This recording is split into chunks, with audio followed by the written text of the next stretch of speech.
Is it true that closed mouths don't get fed? If you're too nervous about being perceived, how do you tackle making connections and reaching out to people you want to work with? This is a good one to kick off with.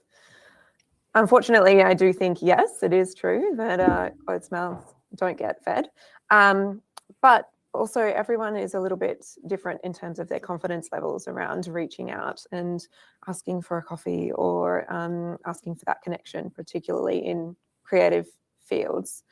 I think the easiest way is to just wonder to yourself, what's the worst that could happen? Literally, they could just say no, and then you move on to the next person. Or else thinking beforehand, I guess, planning what are the things that you want to get across. So why do you want to meet with this person in particular? And what are your values that align with their values too? So knowing those things and preparing is really important. But if it's a real nervousness ahead of reaching out, sometimes it's just reminding yourself that it can be quite low hanging fruit and low risk in doing so.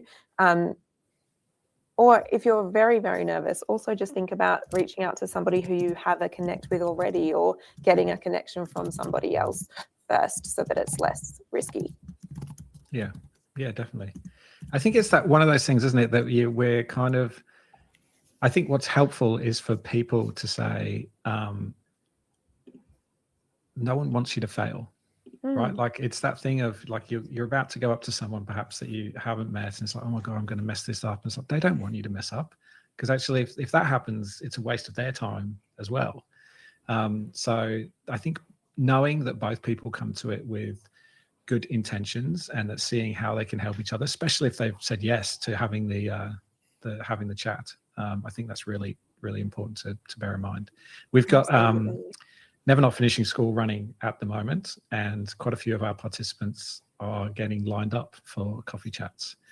And one of the other things I'd add to is like, you'd be amazed the number of people that will say yes to just a coffee. And there's a lot of people, especially in our industry, I think, who are very keen to give back. And sometimes if giving back is just being able to take 30 minutes to someone and grab a coffee, they'll love doing it. And people get a lot out of it. So hopefully that helps with a little bit of like building up the confidence for whoever it was that asked this question. And we'll kind of use this as a roll into the next question, Dan.